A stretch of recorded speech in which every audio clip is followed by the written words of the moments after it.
My current state of mind, um, determined but anxious, more passionate than ever, but um, I don't know if it's a proper term to say, but hastening.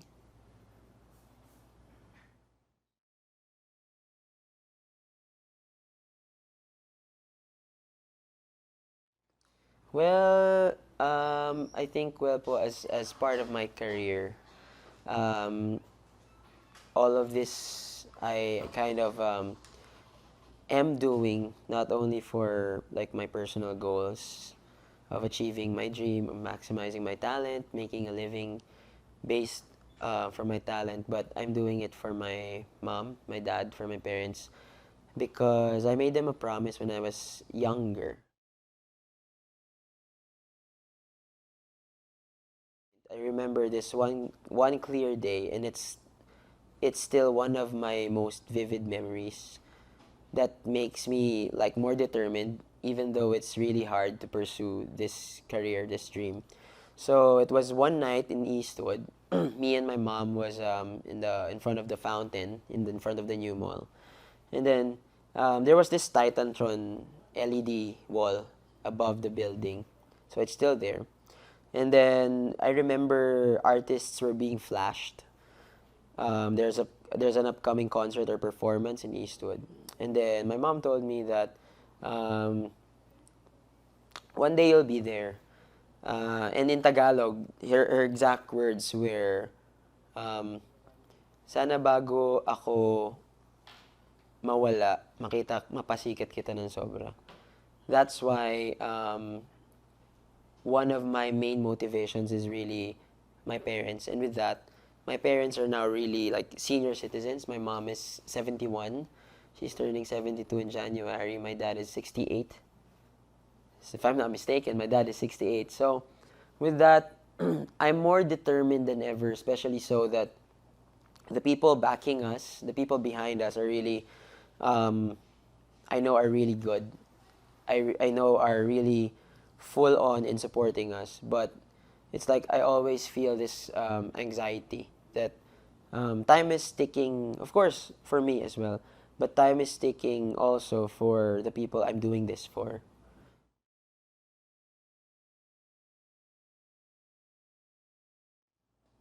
Actually po, it was really my dream to be here because um, ever since I was young, I grew up in a family of like mix of corporate people, mix of lawyers. But every Christmas, we hold this family reunion in Parañaque. It's like a family house. We have this talent show each and every time. Wherein, if we don't sing, if hindi kami kakanta, if we don't dance or rap, if we don't show a talent, at a very young age of, I think, 5, as far as I can remember, wala kaming pamasko. So, we had to earn our pamasko. And I was using those pamasko to buy my Pokemon cards, to buy my PlayStation games and all. So, I was really involved with music. Not just because I loved it, but it was a mode for me to enjoy life as a child. So, growing up, I was already exposed to music, to dancing, to arts, especially so that even though my mother's side are full of like lawyers, they're also part of church bands. They're also part of like if I'm not mistaken, Couples for Christ, but they have their own bands. They rehearse every weekends in that same house. So all of our family members, I think, mom side or dad side, are really musically like um, gifted. So they opened my eyes to music. And growing up, I was also involved in theater. I expanded my knowledge in dancing, not just in workshops. I was so hungry to learn dance that I learned b-boying. In common terms, they call it break dancing. But I learned b-boying from the underground b-boys of Marikina. So I practiced with them like almost the whole day. sunrise to sundown, even minsan madaling araw. And we practice on yung asfalto na floor wherein I have this not scar, pero it's like a battle scar for me. I have this lump in my back because it's called the windmill. So it's one of my favorite b-boy moves. I practiced that on that asphalt floor, and I got it ever since because I keep on hitting my shoulder on the floor. Um, I don't know, and to honestly answer that, I think I never doubted myself. Like the thought to quit never crossed my mind, not even once. Even though I found it really hard. A lot of people know me that before I became uh, immersed in the P-pop world, before I became first one, I used to grow up joining contests in the K-pop community here in the Philippines. I used to compete in singing, barangay singing competitions also. I'd win some, I'll lose some. Um, but um,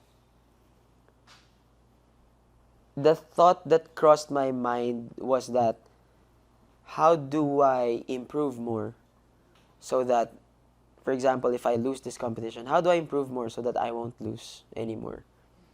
And then when I started winning continuously, or not even winning, from being a competitor, I just ended up being honorary guests to this contest, like honorary MC, and they talk about my experience. The growth from then until that part, the thought that always crossed my mind was that, how do I grow more? Where do I go from here?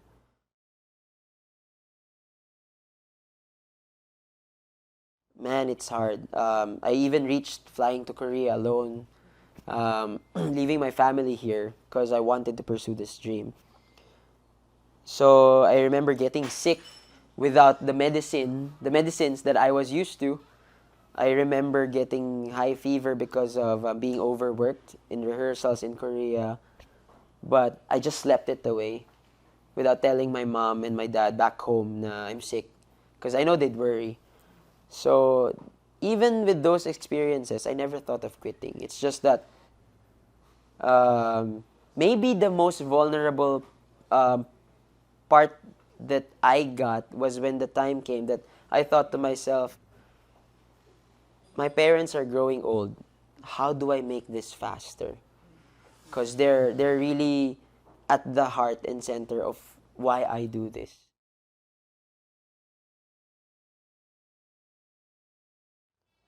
The only thing I'm worried about my dad is that sometimes my mom tells me that that dad feels some pains from here and there, but just ignores it. Because I know when you ignore something like that, it's not really a good sign in the long run.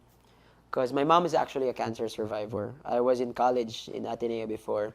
When I almost that was my first instance only of wanting to quit something. I was in college and I wanted to quit college, even though I was in a great school in Ateneo, because I wanted to be a full-time son to my mom, because no one could accompany her to chemo. So what I did was I talked to my professors. I just told them that there will be certain days where my mom will have chemo. I have to accompany her to chemo, to brachytherapy, because she had a bordering stage 3 cancer, 2B, bordering to 3. So it was really a serious matter. So thankfully, my professors allowed me to, not be like, oh, I forgot the term. When you use up all your cuts, overcut or something. So they were very considerate. Yeah, thankfully.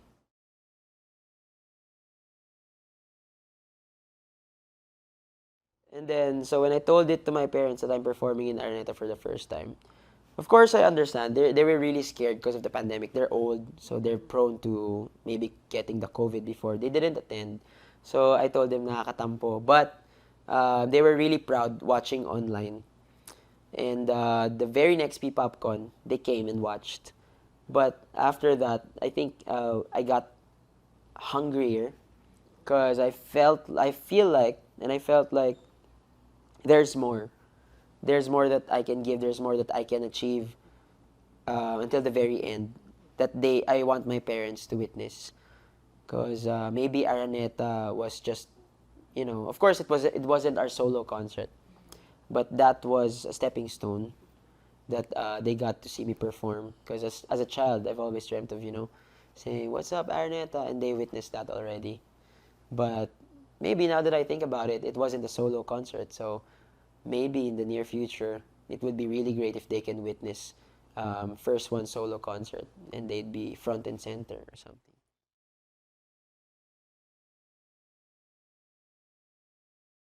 For me, the idea of perfect happiness is um, I just have enough for me and my loved ones, and also enough that I get to share with charity.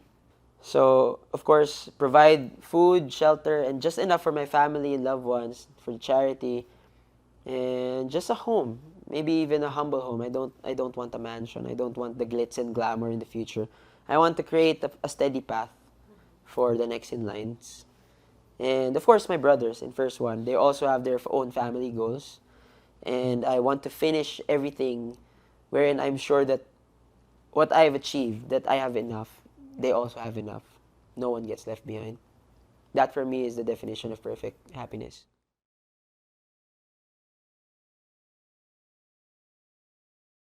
My greatest fear is not failing because as I said earlier, the thought of quitting never crossed my mind because I've had a lot of failures already, but I learned that since I keep on standing up, failure doesn't really exist as long as I stand up. But if I will have maybe a failure by technicality that right now I fear is that if I am not able to achieve all the things that I want to show my parents while they're still alive, because it's really a fearsome thing to go against time because you don't know when it will happen. As long as they're alive, I want them to see and witness their son's success. So that so that um,